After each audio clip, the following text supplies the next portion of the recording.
Happy St. Patrick's Day, everybody. Welcome to show number 601 on Friday. What is it, the 7th? Well, of course, it's the 17th of March. Julia, I trust you are well? Barely.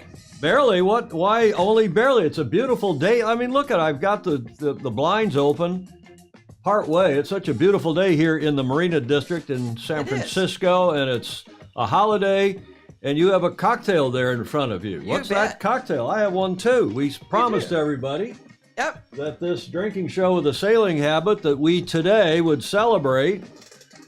And thank you again, and thank all the Fozy. The bloom is off the top, that whipped cream. I know. That is high test. That's Irish whiskey, and I put some Baileys in it in lieu of sugar to sweeten it just a touch. Isn't that what you're supposed to do? If you'd like. How is it? Good. I mean, if you like. You sound like you're critical. Oh, it tastes good. In lieu of our normal iced coffee. I know. We are here in Studio B at the Beach Street Yacht Club. My co-host, Julia Vadekent. I'm, of course, Tom Eamon. Delighted to be here with you on this. There's a lot of tough news. The market's down again. The banks are who knows what's going on. Yeah. Julia, I can't get a banker to come on here and talk to us. I'm looking for a sailing banker. A sailing banker, the equivalent of Mr. Dr. Andrew McIrvin, who will talk about not about the financial mess, not just about sailing. But in any event, we'll sort that out. Somebody will come on. I have talked to some bankers, senior serious people, off the record. Yeah. What is this? Is this the Waikiki Yacht Club, Bergie? What is that? Lahaina. Oh, Lahaina Yacht Club in Maui. That's even better. Yes. More exotic. Ooh, that tastes good. So if any of you on here is a senior serious banker who's also a sailor wants to come on and talk next week, because I have a feeling this weekend is not going to be pretty. Julia's well situated. She's got her money spread around a big money center, banks, and she's got gold in the safety deposit box, right? No. No? No. That's what I heard. I heard you did. Not in the safety deposit box, because it's not safe in the safety deposit box. Oh, did you move it out of there? You're not telling. Don't. I hope you didn't move it here. It's we're going to celebrate. In your pocket. In my pocket. Don't look. One can only hope. We're a little. God, we haven't even gotten into the cocktail yet. Look at all the people on here, Julia, for comments. Holtzman's on here. Rock and roll. Hi, Joe in Estes, Colorado. Gordon Smith in Denmark. Ted Ryman in Cape Town. James Frederick Bland. What's the second mean, James? Seconding, I think, our cocktail here. Hi from sunny Miami. It's Fritz Mueller, of course. Clayton Embley in Annapolis. America's another great sailing center here in the States. Arguably the best. Some people would say it's better even than Newport, Rhode Island, right, Clayton? Alan Long in Lago Vista, Texas. Who else is on here? Greg Phillips in the Gold Coast, on the Gold Coast. Baton Rouge. Did I miss Baton Rouge? In Charleston. Just down the street from Charleston, we're going to feature Savannah. Oh, good. You know why? Why? Because everything about the show today is about Ireland. St. Patrick's Day in Ireland. So Patrick Dyer, speaking of good Irish names, hello, where are you, Patrick? Ed Worley saying cheers from SoCal. Julie Aaron's on from a very rainy Cleveland, Ohio.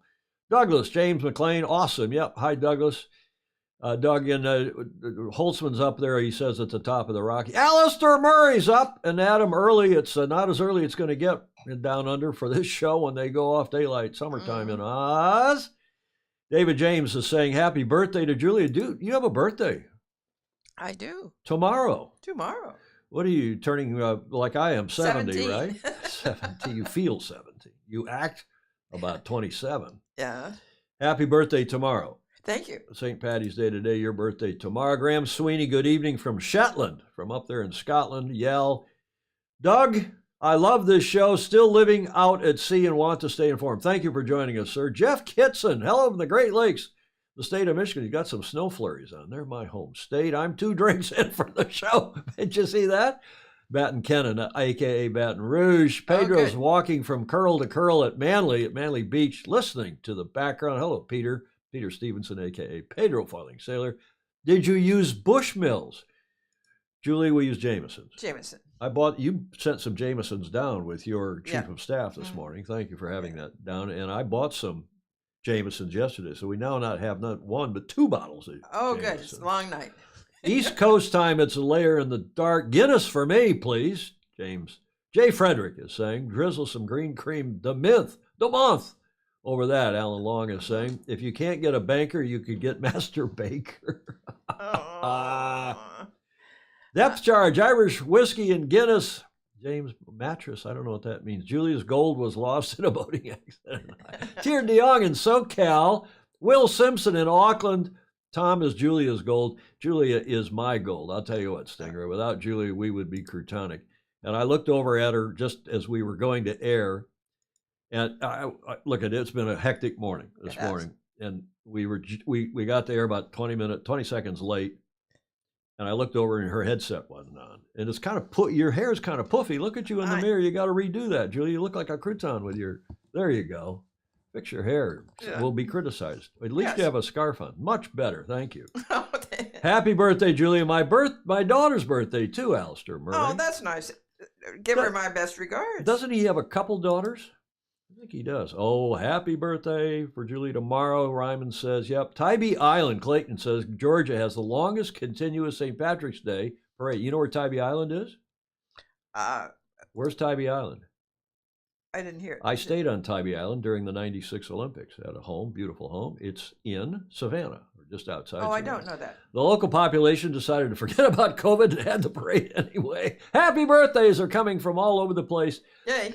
Doug McLean is saying, contact Mark Fisher from Rochester Yacht Club, excellent sailboat racer and a knowledgeable, articulate banker. What a great idea. Thank you, Doug. You go by Doug, Douglas? And Alistair has more than one. He has 3. Where's my green? I have green on. And I actually have some green Calvin Klein underwear on, too. Oh. Seriously. I'm so glad. Should I stand up and show it? I don't think so. I don't think so. Let's get into it. Our show number 601. John Lamberts Van Buren wishing us, I guess, happy birthday to Julia in Dutch. Doesn't my jacket look green on the show?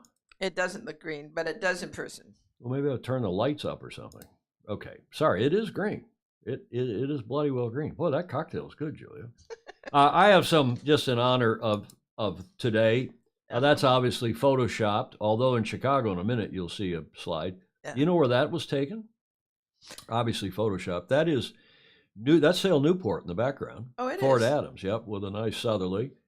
I guess it's frostbiting, and it's taken in 2019. There's a blog that was all about laser sailing and more recently about a couple other dinghies, but a nice blog that hasn't posted in a while.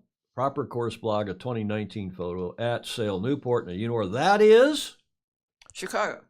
Exactly. And Brendan McKinley's checking in. He is saying happy St. Patrick's Day from Ireland. So we actually have a proper Irish guy on here now, Julie. Baton Rouge is saying the Lightning class and I will be at the Savannah Yacht Club next Friday and Saturday. Good. That's a great club and a great city. One of my favorite cities in the world. Yeah, Chicago has been dyeing their river green since 1962. And they had a mayor who was, I guess, Irish and wanted to celebrate it. He thought he was, I'm not kidding. I looked at this.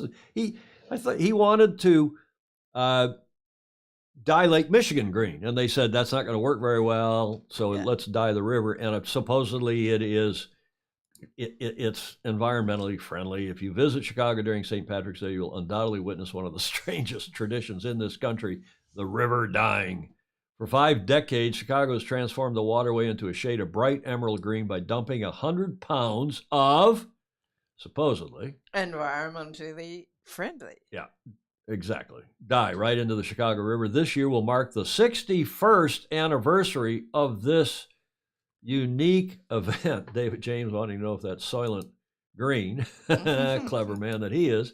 What school did he go to, by the way? Did he go to Michigan? David James? Which David James? David James. I think he's so smart. He must have gone to Michigan. Where did he go to school? Probably. Huh? Probably. You know where he went. I know where he went went to Stanford. He's been a year. He filled in for you for a while. He did. Co-host here. Did a beautiful job. He has a lot of history. You know this club? Yes, I do. It is supposedly the world's oldest. They build themselves, and I think they are. And this is a nice video from this online magazine called Look, the world's oldest yacht club, the Royal Cark Yacht Club in County Cork, Ireland. On returning from England to England from exile, King Charles developed an interest in sailing on the Thames, and subsequently his courtiers, including the Earl of Inchiquin, Irish Earl, followed his example. Upon the Earl's return to Cork, recreational sailing commenced. Some years later, the Earl of Inchiquin's great-grandson, 26-year-old William O'Brien, and 5 of his friends formalized their activities. In so doing, established the Water Club of the Harbor of Cork in 1720, making this arguably the oldest yacht club in the world. This body became inactive in 1765 and was reestablished in 1802. In 1872, the Munster Model Yacht Club was founded as a Corinthian yacht club to provide for amateur racing rather than racing for wagers on yachts of wealthy owners with paid hands. Corinthian. It changed its name and dropped the word model and became known as the Cork Harbor Yacht Club. Later on that decade, it dropped Harbor and became the Cork Yacht Club. In 1831, the club received the privilege of using the royal prefix from King William IV and became the Royal Cark Yacht Club. In 1966, the Royal Munster Yacht Club merged with it to become, as it is known today, the Royal Cork Yacht Club, incorporating the Royal Munster Yacht Club. A beautiful facility. I've been there. Been a long time ago. And we celebrate it today, and we dedicate today's show to the oldest yacht club in the world, the Royal Cork, established 1720. So just over 300 years ago, 303 years ago, arguably. Not arguably, supposedly. Apparently. Beautiful. What do you think, Julia? Shall we go? Do a show from there? I've been there. You have? Mm-hmm. You've been everywhere. No, I haven't. Actually, it was the very first place I touched Europe on my first trip to Europe. Really? Mm-hmm. You mean Ireland, not Cork, not Cork. Dublin. Cork. Zhao Alexander, we're 1 hour early. I'm still on the second glass. Yeah, well, we are now, Zhao, we are at 1300 year-round, and 1300 Pacific time now is Pacific Daylight. So we are an hour earlier than most of the rest of you in the world who have not either gone on or gone off daylight time. Charlton Heston had a 78-foot 1953 Fed ship. Where, David James?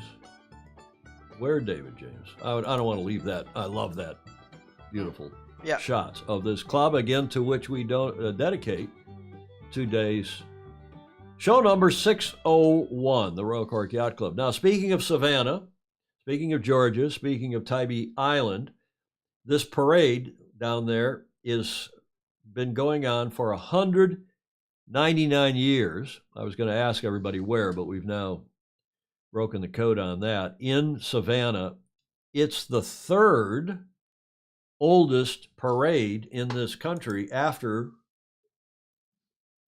New York and Chicago. So there are a lot of Italians.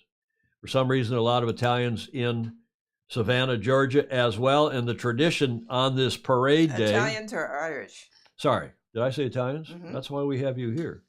Excuse me, Julia. I think that calls for another cocktail. Yes, I think another a little sip of Irish. To remind us that it's Ireland, not Italia. Thank you very much. This parade has been going on for almost 200 years. Next year, the 200th year, and these cadets from the local academy The tradition is the ladies put on heavy red lipstick and they kiss the cadets as they're walking by. I kid you not. It's a big deal. I haven't been to the parade, but I know about it because we spent a number of years in Savannah. As I said, I stayed in Tybee Island during the lead up to the '96 Olympics, which were in Savannah. Remember the Olympics? The Olympics were that's my signal to Julia to use her cough switch. She's got a cough switch over there on her desk. It's a very high-tech studio we have here. So the Savannah Olympics, the Atlanta Olympics, this yacht racing was in Savannah, so we know a little bit about the town. Not much, but what a fabulous spot. So that is because it was the '96 Olympic yachting venue and kissing the cadets. Great sport. Sorry, say that again? Great sport. You'd do that, wouldn't you? Sure. You'd line the roadway on Tybee Island and kiss the cadets as all the other ladies do. And they keep trying to, apparently, reading up on this today, they keep trying to discourage the practice for, whatever reason. Spreads germs. Oh, well, what a terrible idea, spreading germs. What is this day in history, the 17th of March? We'll see if anybody can get this. We'll see if our friend who's on here from Ireland knows this. In 461. Good.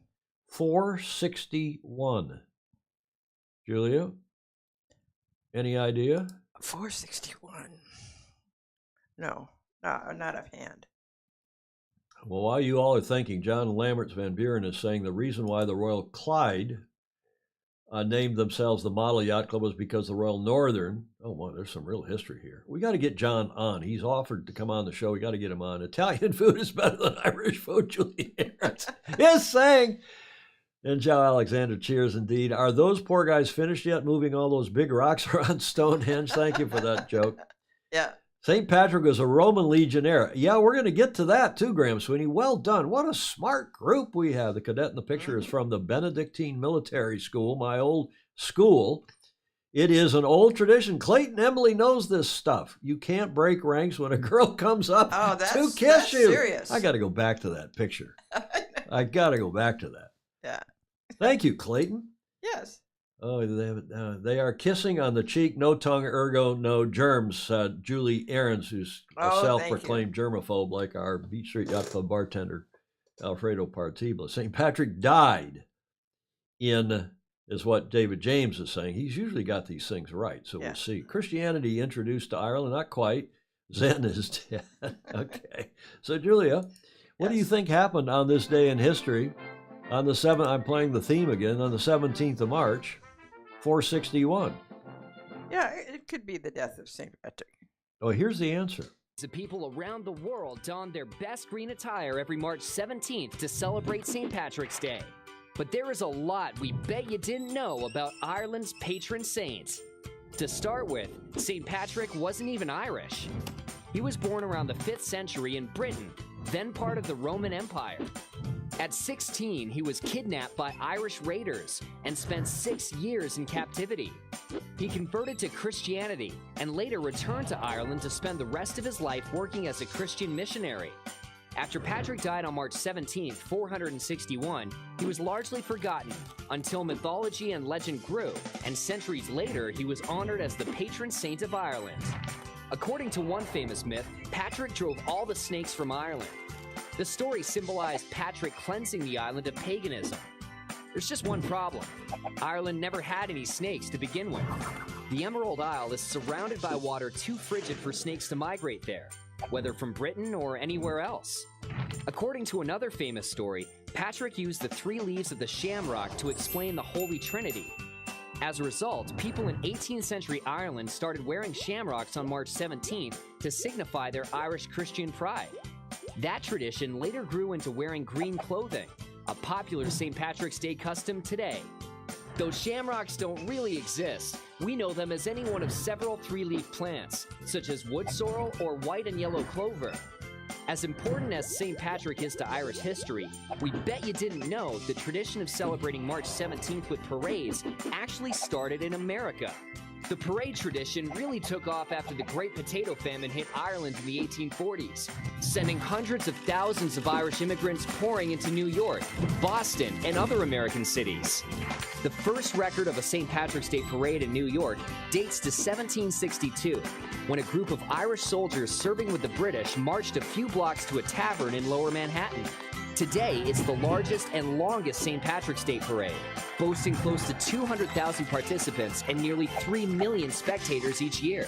So this March 17th, we hope you'll be wearing green and toasting to some St. Patrick's Day history that we bet you didn't know. I think I learned more from that video Yeah. than any other video we've ever shown in 601 shows. I mean, what was that, There's fabulous? A lot of. There's a lot of news. So what happened on this day? He was buried. Let's see what the Fozies say. Jean Alexander would like to know, what's your opinion on the Fozies, what the Tortoise Sealhouse class boat should be? I don't know what this is, Zhao. You have to. Ireland has an English say. Ted Ryman is observing. Did I pronounce that right, Zhao? Tortoise Sealhouse Nautical Festival. Yeah, Gordon Smith saying that was unexpectedly interesting. Bet you didn't know. That's this video. I didn't know much of any of that. And the snake thing, yes, is not true. And we got our Irish expert on here. Where'd he go? He commented a minute ago. And tell us if that, Brendan McKinley, right? Tell us if that is true. There's no snake. There never were any snakes in Ireland. So bloody hell. Okay, I want to thank very much the History Channel that provided that video. I'm going to look on the History Channel for some more videos. I thought that was so good. Regardless, happy St. Patrick's Day to all of you. And let's see if there's any other comments on here. Sounds like a lot of malarkey. What it doesn't answer is how the four-leaf clover emerged. I'm looking, that cocktail's good. I'm looking over a four-leaf clover that I've overlooked before. Yeah. One is for sunshine. The second is rain. Third is for I don't know. It blooms in the lane. Flowers. Clover, right? Clover that blooms in the lane. Clover. Okay, we better stop while we're behind. I know. Doug Augustine has just signed in, is watching. Our old friend Doug from down in San Diego. Raised a lot of money for the various America's Cups and Team Dennis Connor's syndicates, as well as the events down there, 88, 92, 95U. That gets us to, Zhao says everybody knows what the Tordesillas Treaty was. I had a sailing show with a singing problem. Lizards were indigenous to Ireland. I tell you, after this cocktail, I may have some lizards here in Studio B. Let's get to John Emmett. Look at Ted Ryman's comment. New Zealand doesn't have snakes either, except Dalton. Oh, harsh. Julie Ahrens, Julia, you can shake your finger at Ted Ryman for that one on behalf of. Yes. On behalf of Julie Ahrens, yes. I went out drinking on St. Patrick's Day, and I took a bus home. That may not be a big deal to you, but I've never driven a bus. Yeah, it's an oldie but goodie. Let's get to Emmett before we get into more trouble. The Coach's Corner from John, who's just on his last day and in the evening. He's out in the pub right now in, not Ireland, but in Italy. Hi, Tom, Julia, and all the Fozy. If you haven't liked, shared, or subscribed, please do so right now. So I'm here in Andorra, Italy, and unfortunately there won't be a boat park walk, as it were, because this is my last filming from here. And again, it's another very, very late day. But lots of learning to be had, and I thought I would share some of that with you. But all these points I will think about when I fly home. So when I'm on the aeroplane, I always make some notes so that you remember things, because it's not actually what you teach someone, it's what they remember. And as a coach, I am always learning. So I think, yeah, it's been a really useful experience being here in Andorra, and it reinforces my belief that you just have to keep doing these high level races to be able to race at a high level. And yeah, a little shock to system. I do understand that it's a bit ironic that all 4 of the World Cups are in Europe, so you could always call them the European Cups now, but that's just the way it is, and that's just the way it's nearly always been. So I would suggest, you know, the best way to correct that is for other regions to run really good events, and then people will come, but that's the system as it is at the moment. So where do I start? Well, I think one of the things is lack of starting. In fact, I did get one race where I came off and won the pin end and had a good start. Ironically, it was just as the Gold Fleet women were racing on the outer loop, so I was almost immediately covered by all the girls who had gone hard right. So yeah, I've had good tacking practice, and yeah, it's important. I mean, the thing with starting, it's not going on the being bang, it's actually that 30 seconds before, and that's obviously where my skill set has been lacking at the very top level. So if I do another senior regatta this year, I would definitely give that some practice by going to another event and lining up, because maybe with a minute to go things were good, but that final 30 seconds every time lost my gap, and I think that's a key thing, especially on a busy start line. We have around 70 boats on the start line, as opposed to the women's fleet, which is about 55. Same length start, but yeah, it just makes it that little bit more crowded. From the coaching point of view, I think it makes, well, really helps my empathy. You know, I understand no sailor wants a yellow flag or a black flag or a bad start. And, you know, it's very easy for things to go wrong very quickly. And I think having that understanding to sail myself, even towing in and out of the race course for an old man with a bit of a bad back sometimes, you know, it's quite brutal getting in and out with those big waves. So thinking about how to really look after your sailors and give them a comfortable tow, and being there in the place that they need you to be with food and water and jacket as soon as possible after racing. Those little things, I think they really add up. And yeah, it's good as a coach to step back in a boat and keep stepping back in a boat. And I think it's something I'm definitely going to try and do a little bit more of. As I said, in terms of my current career, not quite sure where we're going to be headed in the moment. In fact, see if you can guess who I'm off to next. But for now, that's bye from Andorra, and I'll try and join you at the show. You see this comment here from Baton Rouge saying, John gave lots of tips on exercise. I'd personally like to hear some more tips for starting, understanding they may be elementary from across the pond. Well, John, I texted with him this morning, and he's saying that his big problem, and he said it, I think, on the video, was getting off the line, getting off the starting line. Because he ended up in the middle of a 70-boat fleet, I think, in the ILCA 6 Europeans, just concluded today, and he's out of the pub. Maybe I don't see him on here. But Jeff Kitson saying his makes me think back to U.S. Sailing's non-sailing CEO. I always struggle to time my arrival on the line, Gordon Smith said. I was a pretty good starter, and especially in small boats, not so in big boats. Like, boy, Dennis Conner talking about time on distance. Now, look, I've gone to Wikipedia to see Tordesillas.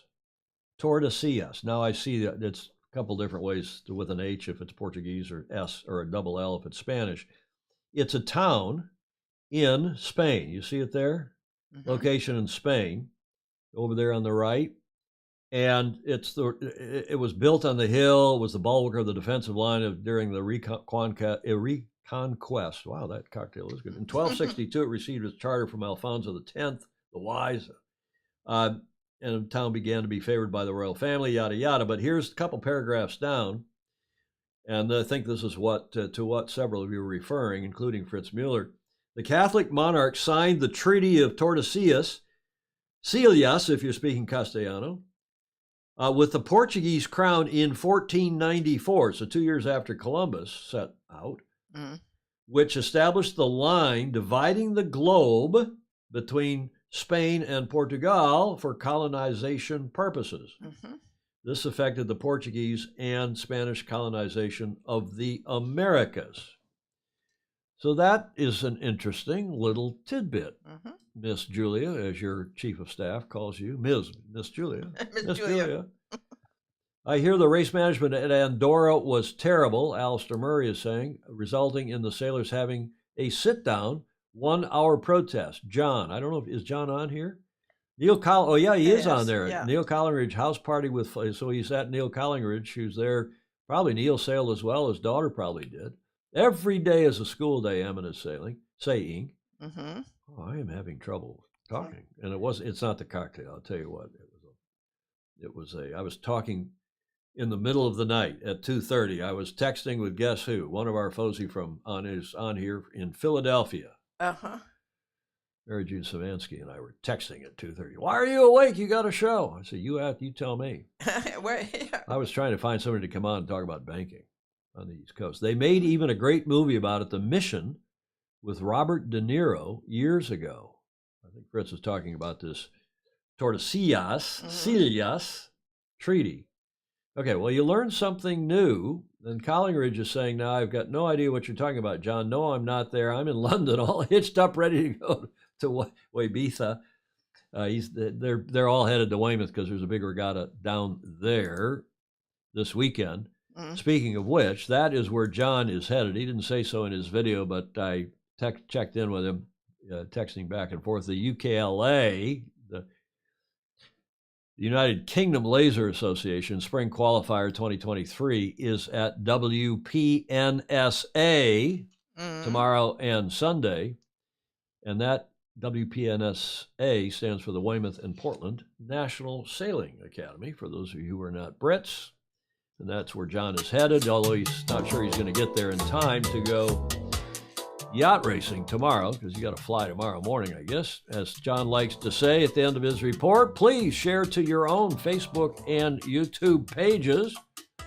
And he, too, is wishing you all, he asked me to wish you all a very happy St. Paddy's Day. Julie Aaron saying, the way to stay young is to learn something new every day. That could be the theme, the overarching prime directive of this show. Absolutely. Learn something new every day. I try to, don't you? I do. Well, I can't help it. Preparing this show is great mental exercise and keeps you, I don't know, sharp, but it keeps me learning stuff for sure. Yeah.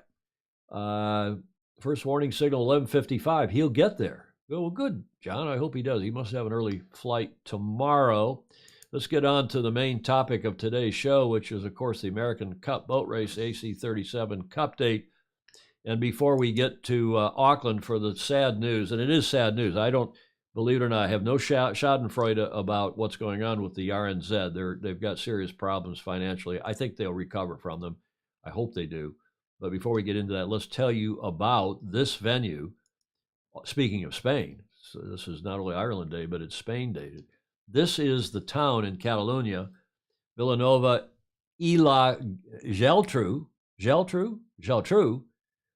It's a town on the coast just outside of Barcelona to host the first AC40 regatta of the 37th America's Cup cycle. It was announced today, and it'll be in September. The 4-day event, according to ACE, America's Cup Events, will take place between September 14th to 17th, when all 6 teams will take part in a mixture of fleet and match racing. Now you'll ask, well, what about the Brits? What about the Americans? The idea of having these events at different places. What about the Italians down at Cagliari in Sardinia? Well, here's the official word on all that. According to Stuff this morning, Saturday morning in Auckland, stuff.co.nz, the first America's Cup preliminary regatta has been confirmed for the Catalonian port of Vilanova from September 14 to 17. The port is about 45 clicks down the coast from Barcelona, which will host the next America's Cup in 2024, as you all know. The preliminary regatta will feature all 6 Cup teams racing in the half scale, more or less, AC40 foiling monohulls in fleet racing and match racing formats. America's Cup, here's the real answer. America's Cup event CEO and Team New Zealand boss Grant Dalton said the development was a reflection of the Catalonia region's commitment to the America's Cup. In other words, Julia, do it our way. Follow the money. The money. So because they're contributing money to hosting the event there, they're keeping the regatta's there, it looks like, it sounds like. But wait, there's more. A second preliminary regatta, according to Stuff, is in the pipeline for October with Luna Rosa's home port of Cagliari, down there in the southeast corner of Sardinia. And they are keen to host it. That, of course, is the training center for Luna Rosa Prada Pirelli. It has been their team base for years now. Mm-hmm. Dalton said there was a real willingness for this to happen, but added bureaucratic hurdles will needed to be overcome. A backup option. A backup option. I sound like President Biden. Why are you laughing? I've been hearing stuff all morning. A backup option Mm-hmm. was available. Now, do I you think wonder that's where it Cagliari? Now, a lot of people on here are speculating. A lot of the FOSI this morning. Yeah. In fact, Graham Sweeney, but also talking to Daniel Grun in Augsburg in Germany. Thanks, Daniel, for sending that along. I had it in my inbox. But nonetheless, I always appreciate when FOSI send us tips to the Mm-hmm. stories du jour. I'm hearing it's Malaga, also in Spain, which remember was one of the two finalist cities, down between south of Valencia, south of Alicante. So we'll see if it's in. We'll get our Spanish agent on this. Yes. We'll get Monica Diaz Yeah, Monica. Yeah. on this to see where it is. So that's the word. I suspect it's not. They're not getting along real well, Luna Rosa Prada Pirelli and the Defender. So we'll see. A couple comments as opposed to a going forward option. Fritz Muller said, "Yeah. So if RNZ goes belly up, then the couple have to find a new trustee. Then we can. Let's talk about that in a minute, Bill Wingrove, because it's not quite as simple as that." One more paragraph here. A third preliminary regatta would be held in Barcelona. Yeah. So it's not not leaving Spain. At least two of the three before the Challenger Series. That event would be sailed in the full-scale AC37 boats, which are about to begin their building phase. And they'll be ready in a year? Yeah, they will be. It'll take 6 to 9 months between, depending upon what you count as the starting time. Yeah. Dalton said Team New Zealand's base in BCN was on track to house the Champion Syndicate in July, when they would move north and begin a concentrated sailing block, eager to get accustomed to the tricky local conditions. You bet. And we have the official video released today about this new venue. Have a look.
Yeah, Gordon Smith, I agree. This it is a nice place. I've been there. I've actually overnighted there. It is, and you can make anything look good on video. Anything, even Studio B, even Julie, even you and me. Now, I mean, we don't look as we keep increasing. We went from 720p to 1080p, now 1080/60. I got to back away from the camera. I know, it's getting too good. Getting too good. But no, the place is a nice place. I suspect this will be a very nice regatta. They have about the same wind as Barcelona, about Valencia. It's the nice time of the year, September. And Neil Collingridge agreeing it's not too shabby. And Gordon, I think you're right. And Zhao is saying, ask Monica about Tordesillas, that treaty, and she probably, a bright gal that she is, she'll know as much or more about it than Wikipedia. So that's what's happening. And I suspect it's going to be, it'll be a nice event. The other one, will it be in Malaga? And then the third one in Barcelona? But, it doesn't sound like they're going anyplace else other than Spain, because, of course, Spain's follow, as you said, Julia. Yes. Follow the money.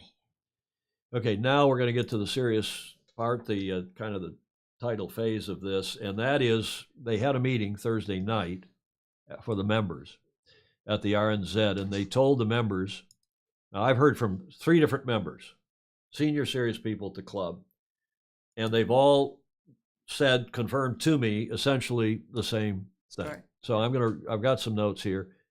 And again, some of these are from as late last evening and this morning. It was Thursday night, which is, last night our time, but it's, of course, Saturday morning down in New Zealand. So it's a couple evenings ago in NZ.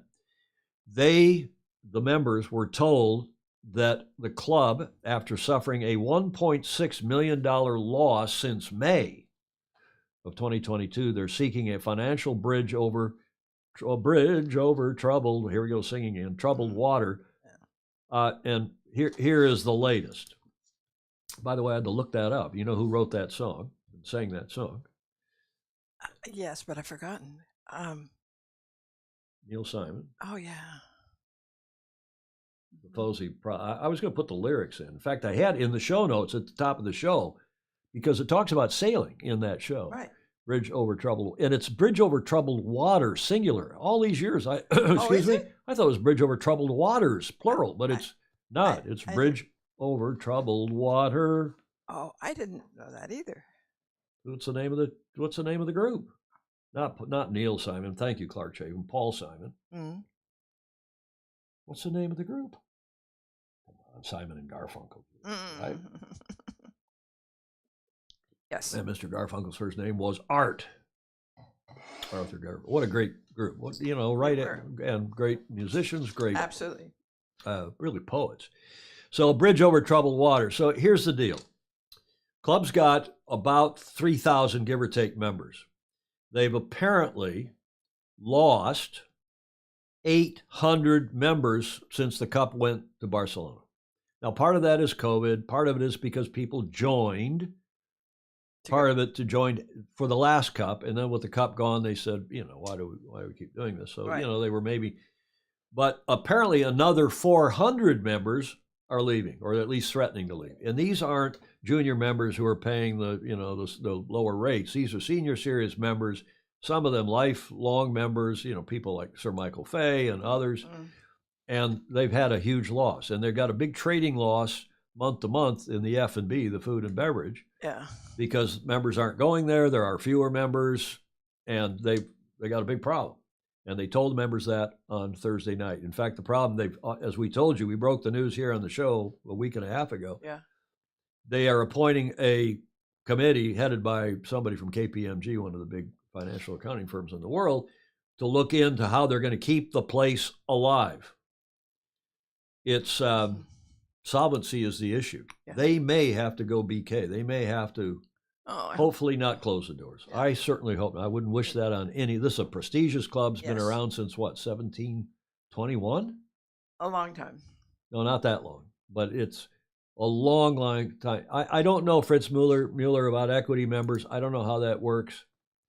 Thank you, Stingray, for putting in the lyrics of the Bridge Over Troubled Water. I will lay me down.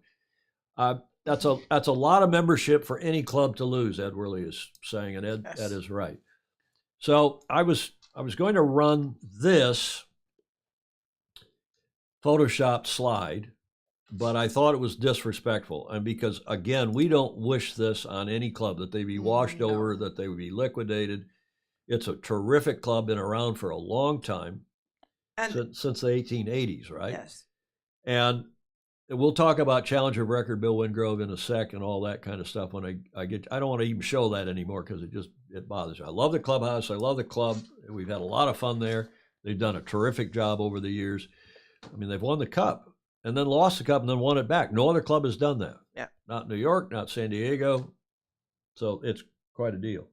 So look, they've lost all these members, and they've also, perhaps even more difficult for them, is that their corporate members are leaving in droves. Not all of them, but some have left. Some are threatening to leave, and they've got a lot of corporate backing at that club, so they're in trouble.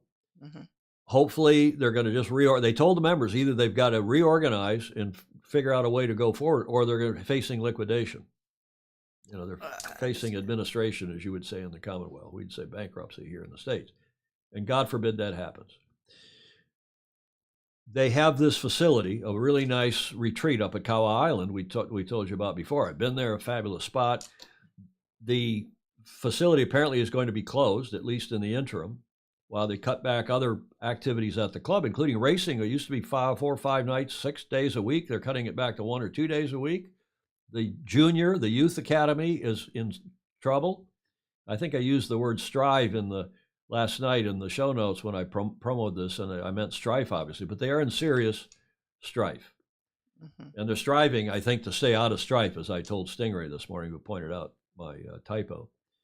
Cash flow. It's more than cash flow, James Bland, because it's not that they haven't had some cash now. It's that their future cash, their future revenues are suspect, have gone away, apparently are going away. So they've really got to, and maybe they're going to shut down Kawau and maybe not. But that they told the members they were going to have to really have a very serious belt tightening. And now they also were asking at this meeting Thursday night, several people asked, well, what about the $3 million Kiwi? But $3 million Kiwis, real money, especially in a market where you're spending Kiwi. What about the $3 million promised by Team New Zealand? And nobody will talk about that. One hears that $3 million was ring-fed, was not to go into the G&A, was not to go into the general coffers, it was to go for a youth academy at Kawau Island, which apparently is now being shut down. And apparently where that money is, that has not been answered. I don't know for sure, but one hears the money is not to be used for accrue to the club's bottom line to help keep it afloat. So I don't know what they're going to do, and it's a real problem. And that's what they told the members. And the leadership, you got to admire them for being forthright and frank, because, well, they have to in this circumstance. Yes. They got a real problem. Let's go look at some more comments. We'll come to the COR, Challenge of Record, or the Defender. So I don't know, Steve, if it's a stock corporation. I don't know those details. I think it's a not-for-profit, but I don't even know that either. It's always important to know exactly who owns the club. Well, I'm going to talk about the lease in a moment.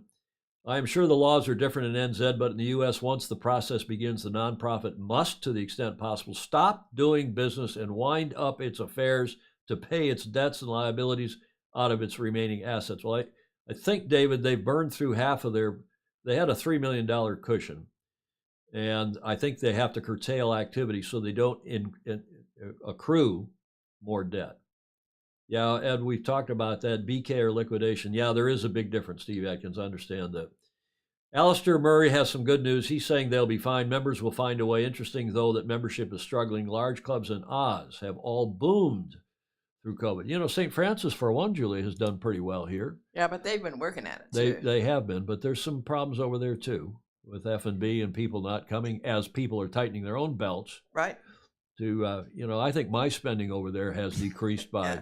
Oh, yes. I mean, forget about COVID. I mean, since the pandemic has been over, we don't go over there nearly as much as we used to. Mm-mm. And, of course, you're not going over there much. No. Although we're going to hope to get you there Sunday for your delayed birthday. Yes. Julie Aaron's saying it will survive, but it will take some contributions from the heavy-duty folks. They are also now getting money for pre-reservations for but RNZYS goes through a financial restructuring. The financial books will be open to the members and the public, Ed Worley is saying. Another reason why volunteers are so valuable at the clubs. Best of luck to them. Well said, Clayton. Mm-hmm. And we all agree. Okay, so here's the other problem facing the club. You see that city behind them, that beautiful city? Mm-hmm. See the land on which the clubhouse sits? Mm-hmm. That is land belongs to Auckland city council, or so I'm told, and they have a long-term lease from the city council, which is with all such leases gets renegotiated from time to time. Auckland City Council is not amused that the Cup has gone offshore. And how that renegotiation is going to go has made the club also really nervous. Mm-hmm. Now you see that beautiful mooring, all those, the mooring, all the docks and slips Mm-hmm. there in, what is that called? West Haven Harbor? Somebody, the Kiwis will know. That also belongs to the city. Mm-hmm. And they lease it to the club. I believe the club then collects rents from those slips. There's something going on with all that has people at the RNZ very nervous, because apparently the city wants to develop the basin, the harbor, and the club may lose some or a fair number of those slips. So there's a lot more of this than meets the eye. I don't have the detail. All I know is that this was all discussed at the meeting Thursday night, according to not one, not two, but three different sources. Mm-hmm. Stingray says Auckland City Council has no good reason to give RNZ a break after what happened. Being tough now over their financial issues, Bill Wingrove says should have been tough. They should have been tough with their duties over the Cup with their defending representative team. Okay, again, neither Julia nor I wish any bad karma. We hope they recover. There's no schadenfreude in all this for me, as I told you, Julia, before the show, and I think I've already said once. But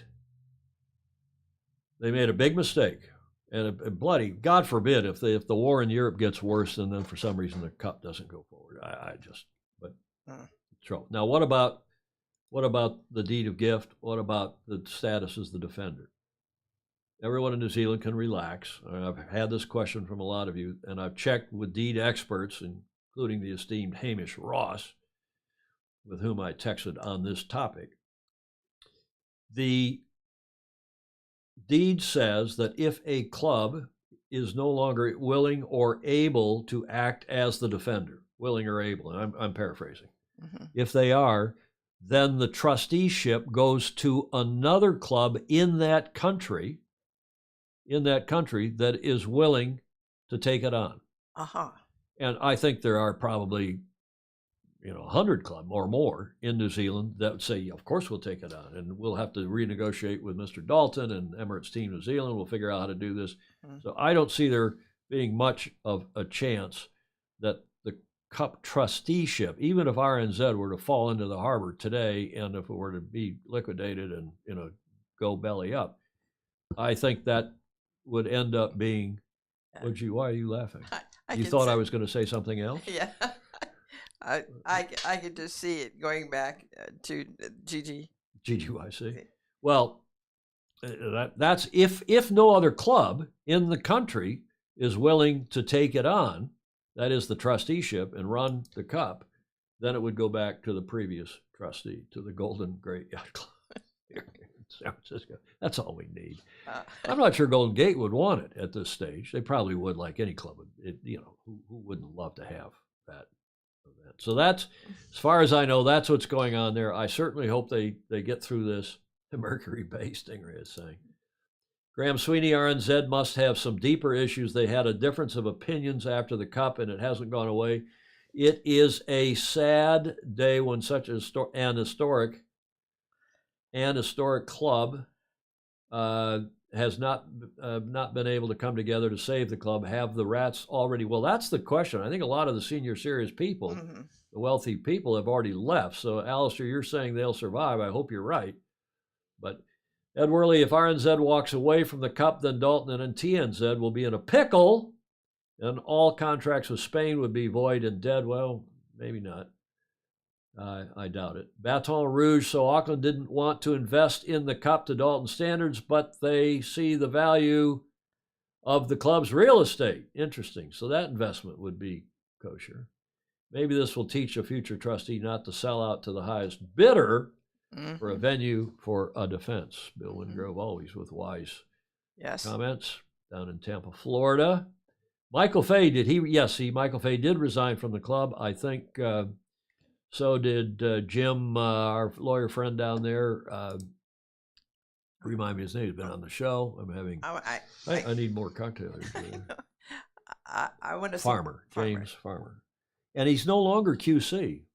Oh yeah, he's Casey. Casey, yeah. King's Counsel. I didn't know that changed when you had a change of gender. That's because it hasn't happened in a generation or two. Yeah, thank you, Stingray Jim Farmer. Ted Ryman saying, "Did I mention snake?" Okay, we can come back to that if you have any other comments or questions. Again, we certainly don't. I don't think they're going to go under. I think they'll somehow figure out a way. They're going to have to cut back, dial back big time. Yeah. But then, as you say, Julia, maybe any number of other clubs around the world are having to tighten their belts too because of COVID, post-COVID, the current financial situation, and so on. Yeah, it does have to work at it. So on. Right, Julia, you can look over here at camera 2. Over here, camera 2. There you go. Look.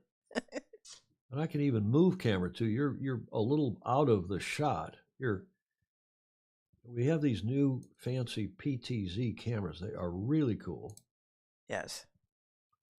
And I may just move your camera because I can. And I mean camera. I can move camera 2. Watch this. By remote control. Look at that. Wow. Look at that. Wow. I'm impressed. And while we're there, I can go in on the Burgee. Mm-hmm. And I can come over here to the control room, all from one camera, all at the click of a button here. And what hath God wrought? And our staff of 45 in the closet. That's all happening in the control room. Of course, not here on this computer in front of me where I'm clicking on buttons. Yeah. Unbelievable. Remember who said, "What hath God wrought"? Mm-hmm. Who said that? That was the first few words that was telegraphed. Oh, yeah. By Samuel F.B. Morse. Yes. Samuel F.B. Morse. Okay, RNZ, don't go under. Get yourself sorted out. Win the cup and take it back there so we can have another cup in Auckland. Or maybe not. Yep, Clark Chapin knew it was Samuel Morse. Smart people are. Who desecrated the Davis Island Yacht Club Burgee hanging in the studio? It does look a bit like the Davis Island Yacht. It also looks a bit like the St. Francis Burgee because the St. Francis Burgee has 2 stars on it instead of this Burgee, Julia, which has... Yes, the drinking club. Guitar, and that Meg Eamon, my esteemed daughter, designed that Burgee. We have mostly St. Francis members, but we got quite a few around the world now. Mm-hmm. And that was done by Meg. When we had our, I think we were established in 2016. It's hard to believe, 7 years ago, Julie. We have to have an AGM on our founding day, which is? April Fool's Day. April 1st. We started the club on April Fool's Day. Club is real. We got 150 some odd members. Okay, enough of all this digression. And the dues are doubled every year. Yes, right, because the Commodore's in charge. Okay, this is, I didn't do any setup, but yet another capsize. Ineos Britannia, the day after yesterday, flipped their AC40. At first, there was no video of it, but several of you sent this morning. Thank you. The boats that are supposed to be self-righting. And I won't run the video, but the video that they did the interview on shore, because frankly, it was kind of boring. Not so interesting. Surprised the wine isn't spilling on the floor, Ellen. Commodore John McNeil said, I've got to get a pig stick up there, Julia. Yeah. Take that fly. It's just kind of hung there. Right. With the control room there is behind those doors. And I got to get a pig stick and stick it into the wall above those doors, Julia, up there. Okay, let's carry on here. Any other comments? The Burgee indicates a drinking problem and the singing problem at the Beach Street Yacht Club. It has a serious singing problem. Yeah, well, we haven't done much since the pandemic. Welcome. If you're just joining us, we are an hour and 1 minute into today's show, which we air on Tuesdays and Fridays at 1300 Pacific. And we don't change. When we go on daylight time or off daylight time, we stay on 1300 local, and you'll have to figure it out your time zone locally. It is now, just for a little bit of advice, it is now only 7 hours to us in UTC, so this is airing at 2000 UTC for the next 6 or 7 months. Okay, well, Bravo Zulu Yeah, why aren't they self-writing, David James? I don't know, but they're not, and they were supposed to be. So I think this is not Irish, but it's cool nonetheless, so I thought we should run this. Julie, do you recognize this boat? I do. What is that boat, that yacht, and what club? Well, it's a St. Francis Dewey boat.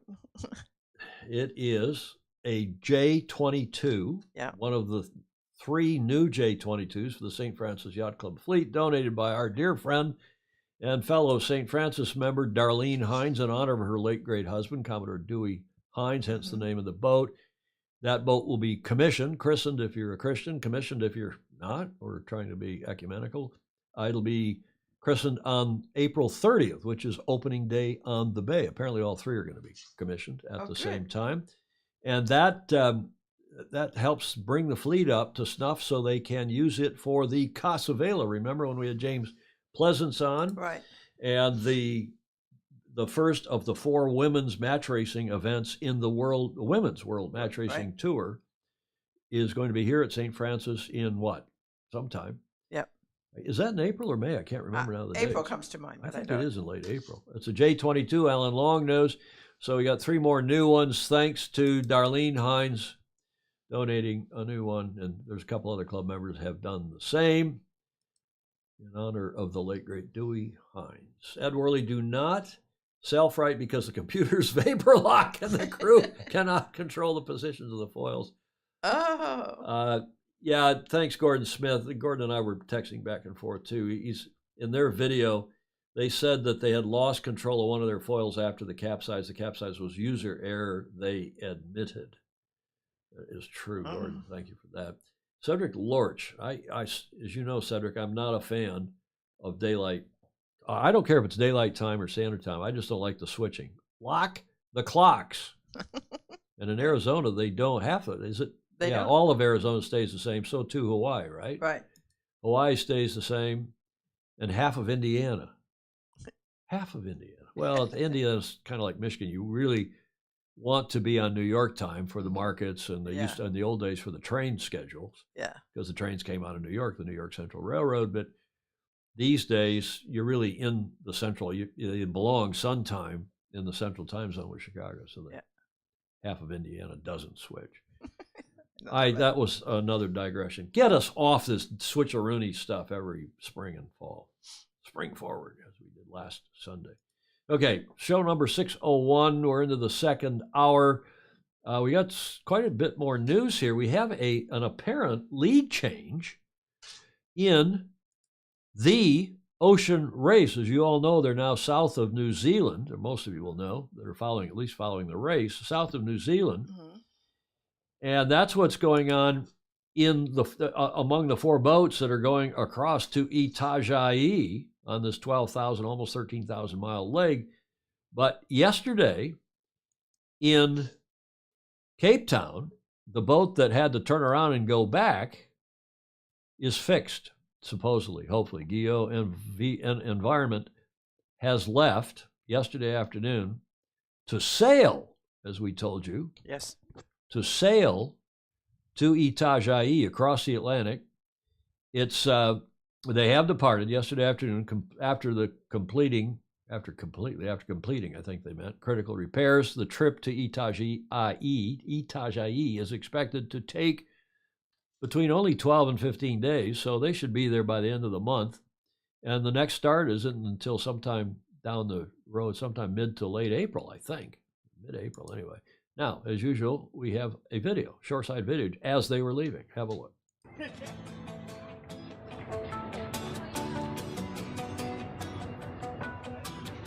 C'est ça l'objectif. En vrai, je suis pas un grand fan des convoyages. Moi, ce que j'aime, c'est la compétition. Mais voilà, ça fait partie du jeu. Toute l'équipe s'est mobilisée pour réparer le bateau. Ils sont restés là, ils ont sacrifié leurs vacances. Voilà, les navigants font la même chose. Hein, fait partie du jeu. Donc maintenant, nous, il faut qu'on ramène le bateau. I should read the subtitles, but basically he's saying that shore team gave up their holiday. The sailors are now having to sail across, but of course they would be racing in this leg. It's in French, obviously. And then it switches to English. Yeah, it's a bit strange. I had to do a delivery in the middle of the ocean race, but I think we have to make the most out of this situation now.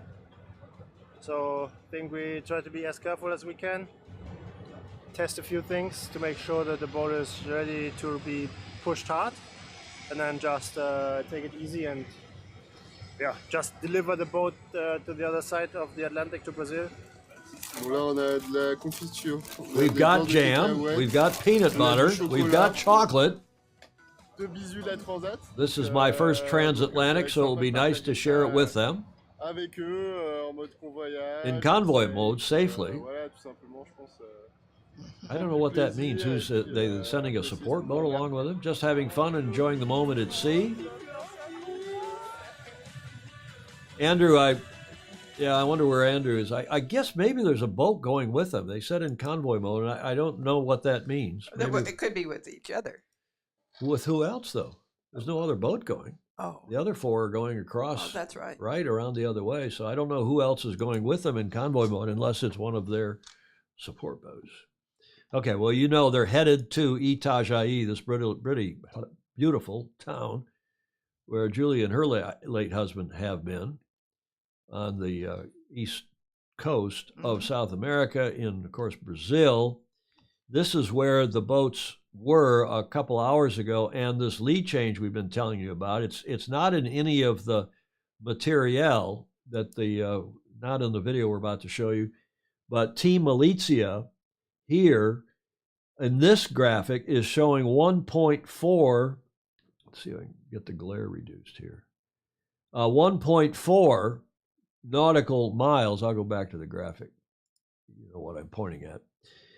But last I looked, in fact, Clark Chapin sent me a graphic I'll show you in a moment, showing that they've increased their lead to 4 and almost 5 nautical miles over Wholesome PRB. But nonetheless, the point is, all four of these boats are virtually side by side. They're within 25 miles of each other. They were, at least when I took this screen grab. What is it, 1409? I probably took that at 11:30 our time, so 2.5 hours ago. Something like that. So it's exciting. And as I said, the race graphics and the race reports, including this report I'm now going to show you, don't show this lead change, but we're telling you about it. And if you're watching the tracker, you will know. After more than 7,000 nautical miles, leg 3 is still a close quarters battle. The Yamoka fleet has compressed to less than 40 miles, as we told you, less than 25 miles between first and last. Team Wholesome PRB have seen their commanding lead eroded while they've lost it and are now fending off challenges for first place. Follow the ocean race on the Discovery Plus channel and Eurosport. In a situation of we're slowing down into less winds and all the boats are catching us up behind us. So we got used to it now, even if it's frustrating. The 11th Hour Racing team have been beset by technical issues this leg, but are still in the fight, and they are focusing on the long game. Hashtag Kill to Brazil. And what was the second one? Nothing silly before we get past Chile.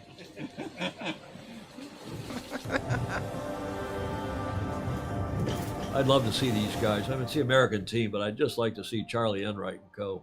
move ahead. The days ahead could see lighter conditions. John Emmett, look at that, these shaving. On Sunday we will be a bit stuck in just behind a high pressure ridge.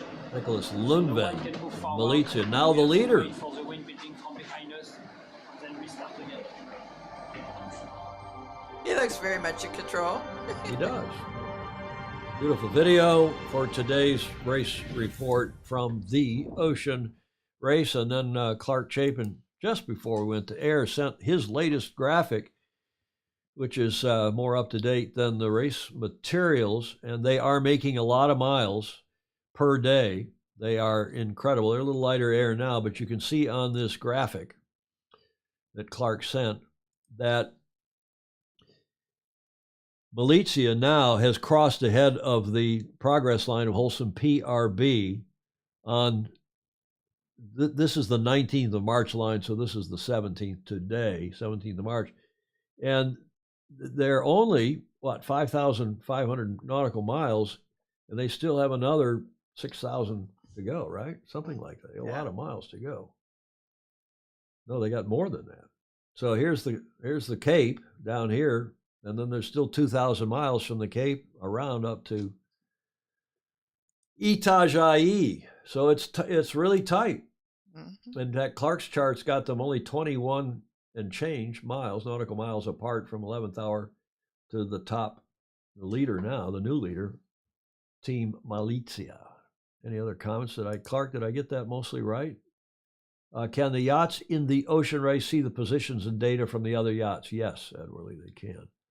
The distance to finish is 5,000. Yeah, there it is. Thank you, Clark. There it's on his right here. The distance to finish, DTF, is 5,500 miles and change.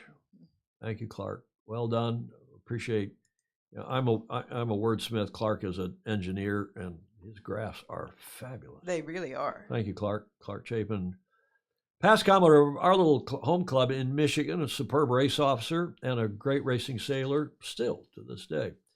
Okay, we'll move forward to the Sail GP. Do you want to say something? I just have an aside. I remember Itajaí very well because the press met Conrad as he arrived. Because your late great husband Conrad. Yeah. Well, he was driving captaining a German freighter, right? Hamburg Süd or Columbus Lines, or yes, the first time he was there, but this was a first time a commercial ship had visited that port ever, a big or one. Since World War II. No, this was a big ship. We should digress for just a minute and say that your late great husband, who died almost 10 years ago now, right? 2014 was it? 8. Mm-hmm. 8 years ago.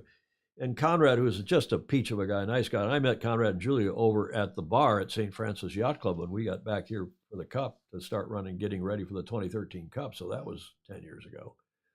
And got to know, because I was living across the street, yada, yada. But the point is that Conrad, you can tell the story as well as I, but just to cut to the quick, Conrad he went into the Merchant Marine. Tell me if I'm wrong. Merchant Marine to avoid Hitler Youth. Grew up in Germany, East Germany, what is now Eastern Germany, or was Eastern Germany. Yeah, it wasn't yes. He went into the Merchant Marine at a young age, like 14 or 15. He left. He was thrown out of school at 16 because. But and the Merchant Marine wasn't yet open, and it wasn't until after World War II. Yeah, but he was doing something on ships. Not until. How did he end up in the prison camp in Norway? He was sailing as a soldier. Oh, I mean, as a sailor. As a sailor. Yeah. A cadet. A cadet. Yeah. A cadet. That's pretty good. A cadet. You better have some more of that. I know. So in any event, somehow he got captured, went to Norway. Yeah. And because he spoke German and quickly learned Norwegian, he was put in charge of the prison camp. Correct? Almost. Well, in charge of the German prisoners in the prison camp. He was kind of the leader of the. And this is after the war. Yeah. And that prison camp was all women. Uh-huh. So Conrad Wedekind was running a prison camp in Norway of all women, German prisoners. Oh, God, he must have been so. No wonder he was so much fun. It's not quite right, but it's almost right. In the bar, he'd say to me, I'd say, Conrad, I got to have a glass of water. He'd say, Tom, you know what fish do in that? Don't drink water. Don't drink. He would always have a vodka cranberry because he didn't want to drink the water. So after the war, though, he was among the very first Germans allowed to drive by the Allies to drive a ship, right? To command a ship or to be an officer on a ship. Yes. And he started running ships between Europe and South America. Then he was put in charge of running ships around to San Francisco, and then put in charge of the San Francisco office. Mm-hmm. And that's how in the Pacific. And that's how he ended up at St. Francis. That's how the two of you. Did you meet Conrad at the bar? Of course. Of course. Okay, enough of that. Let's go back to Sail GP. We shouldn't drink on this show. I know. I shouldn't anyway. You can drink. Confirmed, as we told you on Tuesday, that the full 9-boat F-50 fleet will sail this weekend at the ITM New Zealand Sail Grand Prix in Christchurch. There is a beautiful shot of the technical facility and they're going to sail right off the rocks there, Wouldn't call it a beach, although sailors call it a beach. 5 things to watch out for at this weekend's ITM New Zealand Sail Grand Prix, courtesy of Sail GP. I thought this was a very well done article on their website this morning. The Christchurch GP kicks off on Saturday with 6 fleet races and the winner takes all final, scheduled across 2 days of racing. From New Zealand's first home event to no practice racing ahead of the event, we round up the top 5 things to look out for when racing gets underway at 1500 New Zealand Daylight Time tomorrow. First, can New Zealand win at home? They've been charging up the leaderboard, so we'll see if Pete Burling can take his team to the top of this regatta, their first home regatta. Second question, who will disrupt the congested leaderboard? And it is tight at the top, arguably with the exception of the Australians. Again, as probably most of you know, that will be interesting to watch. The United States crew, Jimmy Spithill's team, have had some changes. They're eyeing a last-minute dash to the Season 3 Grand Finale. The Grand Final driver Jimmy Spithill has unveiled a refreshed crew lineup. Former flight controller Rome Kirby has returned in the role of tactician grinder, while Cameron Farah joins in the strategist role. New people. I mean, it's a return back for Rome. Will these changes help propel the U.S. up the leaderboard? And then this is an interesting development. Glenn, who has been coaching, Glenn Ashby has been coaching the Swiss, is now going aboard as a sailor, and I guarantee you their performance will improve. Just watch. And by the way, Stewie Bithell and who's the other one? Help me out, Fozy. The 2 Brits, 49er team, who were sailing, the gold medalists from Tokyo, right? Who were sailing with the Swiss, have left to go sail with the British America's Cup team. What do you think of that? And that's why Glenn is on that boat. So it's a pretty cool development. I think Glenn is going to help propel the Swiss up the leaderboard as well. Final question, with no practice racing, what is going to happen? They got blown out today, Friday. Of course, it's Saturday morning down there now. With high winds forecast on Friday and a recently repaired Sail GP fleet, the decision was made to cancel practice racing. This means the only teams that will have trained ahead of racing, albeit briefly, are RNZYS and Spain. This means the rest of the fleet will lack familiarity with the course when they hit the water on Saturday. Will this give New Zealand and Spain an edge over the rest of the fleet? I doubt it. Or will the other teams rise to the challenge of the steep learning curve? I think probably everybody with after a few minutes of being on the water. Assuming the boats, the bigger question I think is, are the boats all fit and how fit are they? So apparently the conditions are going to be fine, going to be nice conditions for tomorrow's New Zealand. It's tonight at what time? 18:30 here on the U.S. West Coast tonight, Stingray is saying.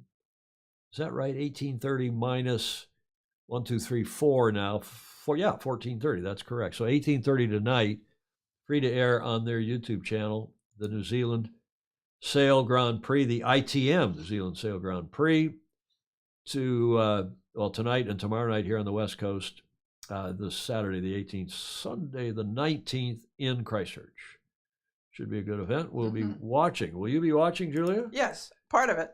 Tuning in? Yep. But you're celebrating your birthday. You actually have 2 celebrations. You have a You have a party at your place tomorrow with some friends coming over. In fact, you've had people over the last 2 or 3 days. There's been a steady stream of visitors. Yes, that's. We should have brought that happy birthday balloon down here. Speaking of Darlene Hines. Right. And you've had all manner of presents and cocktails and. As it should be. As it should be. And then we're taking you over to the YC on Sunday. Now, do you know what else is going on Sunday? No.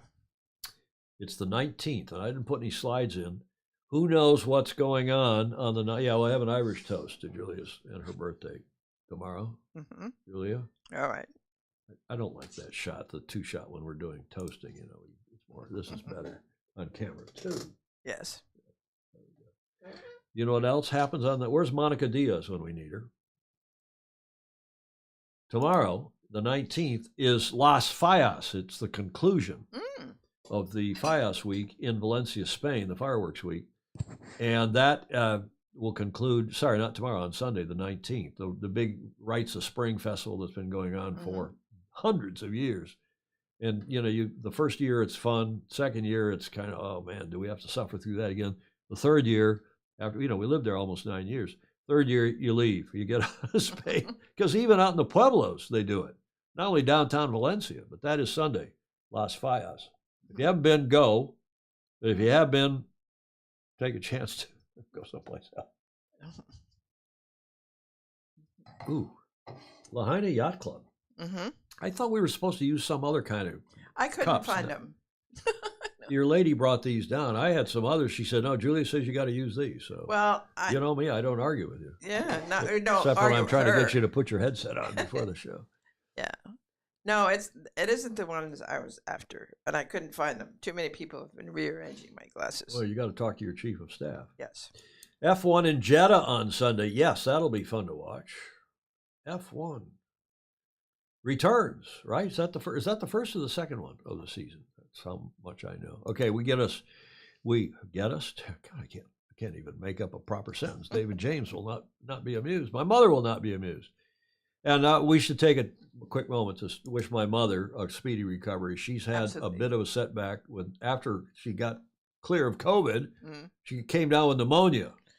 Yeah. And they, you know, as a 90-year-old or 89-year-old, they put her in the horse pistol for a couple days. I haven't talked to her today. I'll call her after the show. I hope she's doing better. Yes. After they filled her with antibiotics. Yeah, I'm sure she is. I'm sure she is. She's a tough Yep. bird. Last leg. Biotherm is not north of Malizia. What is that? Okay, the last leg. And we go back to our day today, St. Patrick's Day. Do you know who that is, Julia? No. He's arguably my favorite sailor in the modern history of the world. That is our Fozy, Harold Cudmore. He's been on the show when we did the tribute to the late, great Bob Fisher. Right. This was, he was doing an interview at the CYCA at the Cruising Yacht Club, 2 or 3 years. Cruising Yacht Club, by the way, of Australia, has a great video series. If you go on to their YouTube channel, they have one of the best YouTube channels of any yacht club in the world. And they interview cool people before and after the Sydney Hobart, just as an example. They interview people all year around. And our Fozy, Harold Cudmore, did an interview. I'm not going to run it now because it's from 3 years ago. But in addition to sailing for Irish teams, many with fellow Cork sailor Joe English, Cudmore also captained the British and German Admirals Cup teams at various times and skippered the top-ranked boat in the '85 Admirals Cup. In the America's Cup, Cudmore was heavily involved in several British campaigns during the '80s and was head coach of the 1992 winning campaign and coaching the women's, that is the 92 winning America's Cup. He coached Bill Koch's team. And he also coached the all-women's defense campaign in 1995. But that's not why I'm featuring Harold here on the last leg. This is the other reason, is that he was the first non-American to win the Congressional Cup down in Long Beach, one of the longest established and most prestigious match racing events. He was very popular when he did that, both here in the States, but also back in his, David James, almost all women, talking about the 95 Cup team. Well, it was all women until they recruited the bearded tactician. But back to Harry Cudmore. He's a famously good sailor, but more than that, and the reason I feature him here and Congressional Cup is because I remember meeting him for the first time in those early, I was on the jury before we started umpiring, and Harold was racing in the 80s, and he finally won it. You can see up until 85, it was all Americans. Look at these names: Henry Sprague and Argyle Campbell, Dennis Conner, Bill Fecker, Dick Deaver, Ted Turner, Dennis Durgan, Rod Davis when he was an American before he moved to New Zealand, Scott Perry, Dave Perry, and Rod Davis before he was a Kiwi. And then finally, Harold won it in 1986, and I was on the jury in those days. We didn't start umpiring until '88. He was also a keen supporter of umpiring, very helpful. And then look at the names since Harold won it in 86. Owen, Gilmore, Davis when he was now representing the RNZ, Dixon, there's Terry, an American, Rod Davis, who's, again, now representing the Royal Akarana in New Zealand, Chris Law, the late, great Chris Law. Harold again won it in 95, and Gavin, Peter Holmberg, who's an American, sort of, USVI. Barker, well, there's Reed, there's another American. Baird, there's an American. And then Dean Barker again, and Gavin Brady. So Harold broke the mold. It was fabulous. And in those days, the Congressional Cup was this week. It was always St. Patrick's Day week. And there was a bar down on 2nd Street we'd all go to, all the sailors would go to on St. Patty's Day, whichever day of the week it was. And of course, Harold leading the charge. And he was always a lot of fun, but he was also very, during the racing, he was serious. He didn't get carried away. But one other thing about Harry Cudmore, and we should all emulate it, he is the best after-dinner speaker of any sailor I know. And the tradition by then was well established at Congressional Cup on Tuesday night or Wednesday night. There was a dinner at the club. Everybody, and it happens at a lot of regattas now, but you got 10, 12 skippers from around the world, and everyone gets up. And at first, only, Ted Turner was pretty good. He was fantastic. Sure. Most of the other guys and gals, so. But when Harold got up there, everybody kind of buckled up, leaned back, and waited to be entertained. And it was one of the funniest, best talks, and for years, anyone's ever heard from any sailor anywhere in the world. So if you need an after-dinner speaker, or you need a sailor, Harold Cudmore is your man. And too bad he isn't a banker too. He probably would talk about banking as well or better than most people with maybe 5 minutes of study. So, Julia, you see this nice picture? I ran this on my Facebook page the other day because Congressional Cup is coming up. Yep. I wonder, Gordon Smith asking a good question, I wonder why there was such a dramatic change in the nationality of the winners. Well, your guess is as good as all of ours. Do you see this picture? I want to thank Mark Skipwith, who is originally from Switzerland and now lives here in the States. And when I posted this, you see those two country flags? And what are they? Switzerland. And it's a little hard to tell. Johnny Berenson's. It's Sweden. Sweden. Yeah, a little hard to tell that one. So Marx said, "Thank you, Tom, for showing that Switzerland and Sweden are two different countries." Fritz Mueller's got it. A lot of people. So thanks, Mark, for that. And just to say that the Congressional Cup is the 18th through the 23rd. They moved it to April for a couple different reasons, but a little warmer, a little nicer. But it was more fun when we had it during St. Patrick's Week, and that's why St. Patrick's Day always reminds me not only of the Congressional Cup, but of Harold Cudmore, the fabulous guy that he is. Okay, one last video that also, apropos this being St. Patrick's Day, I thought we should visit the St. Patrick's Cathedral in New York City. Have a look. The story of New York's great cathedral mirrors the story of the city itself. Created to affirm the ascendance of religious freedom and tolerance, St. Patrick's Cathedral was built in the democratic spirit, paid for not only by several prominent New York residents, but also by the contributions of thousands of poor Catholic immigrants. St. Patrick's Cathedral proves the saying that no generation builds a cathedral. It is rather an ongoing conversation, linking generations past, present, and future. As we celebrate the feast day of St. Patrick this year, what better time is there to honor that tradition? Beginning at midnight on March 17, join the St. Patrick's Cathedral community for Day of Giving, a 24-hour celebration of America's parish church and the power of giving back. St. Patrick's Day has always been a special day at the cathedral, and now it is even more exciting as Day of Giving is an opportunity for parishioners, virtual parishioners, longtime benefactors, and friends of St. Patrick's Cathedral to come together and show support for their spiritual home. You choose where you want your gift to have an impact at the cathedral. And if 3,000 donors make a gift before 11:59 p.m., 4 generous donors will unlock $75,000 to support the preservation of our beloved St. Patrick's Cathedral. Happy St. Patrick's Day, everyone. Okay, I'm not particularly religious, as you know, Julia, but I just thought that was a beautiful video. Have you been in that cathedral? Mm-hmm. And it's on what, 6th Avenue, I guess, right? It's just around the corner of New York Yacht Club. Yeah. And I walked by it. Is it on 5th Avenue? I guess it's on 5th Avenue, isn't it? I don't know. Walked by it for years, and finally one day, with I'm not as good a tourist as John Emmett and some others who walk and stop and smell the roses and go Right. have a look around wherever in the world you are. And I went in there one day and became a big fan. And again, not because I go in there and even pray or anything, but it's just impressive. Yeah, religions have caused wars and feast and famine and a lot of other stuff, but also, yeah, it is on 5th. Thank you, Fritz Mueller. It's on 5th Avenue. And just north, I guess, of New York Yacht Club, 44th Street, where New York Yacht Club is. But, organized religion has also solved so many problems and continues to this day to help so many people, which are Inspirational. Inspirational. Is that right? Who thought we'd be talking about the Catholic religion today on St. Patrick's Day? Thank you, Alan Long. Thank you, Fritz Mueller. And thank you, all of you, as that gets us to Bill Wingrove's finish line there in his yacht, 2217. Good number. Remember the name of that boat from the other day? I'll go back so you can see it.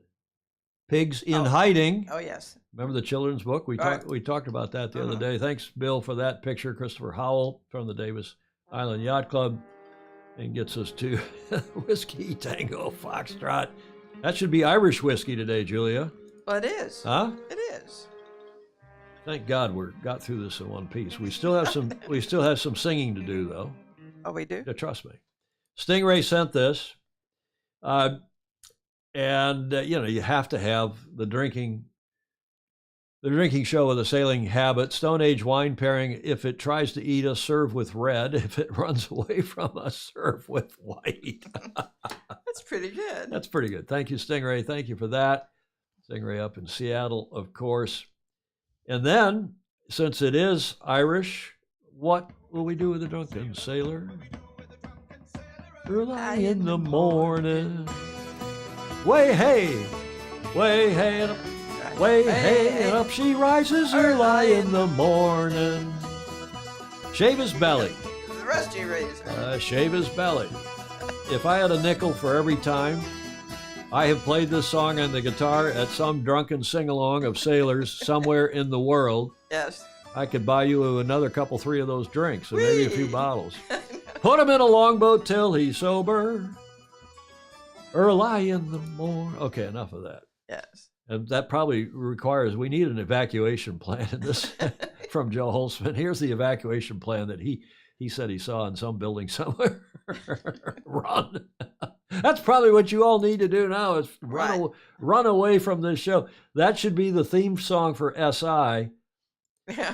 Alan Long is, I don't know about that. We're pretty moderate here. We're not big cocktailers. We do like to have one from time to time. Julie, your witness? Yes, take this opportunity to like, follow, and share. It increases our audience geometrically. Exactly. And of course, comments are welcome too, even in replay.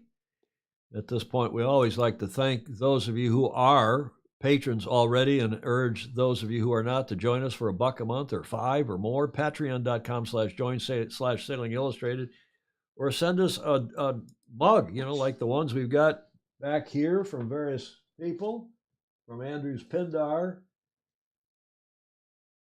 This I think this Keep Calm, did that come from J. Frederick Bland? It came from obviously the OK Dinghy. But our Pindar mug, and also this GBR 40, remember who that is? La Response. That's your other favorite besides John Emmett and Graham Sweeney and a couple others. That is Pindar. Pindar's mug is behind that. That's the black one. Oh, yeah. This is Mr. Dr. Andrew McIrvin's. Oh, McIrvin, boat yes. with his RORC Burgee.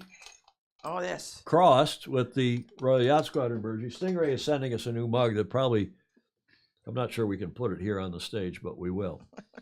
Maybe, at least for one show. Thanks, everybody. That's a thank you to all of you for this 601. This was a lot of fun. Thank you, Julia, as well. Much appreciated. and to all of those who gave us video, audio, and images for today's show. Final word to you, Commodore.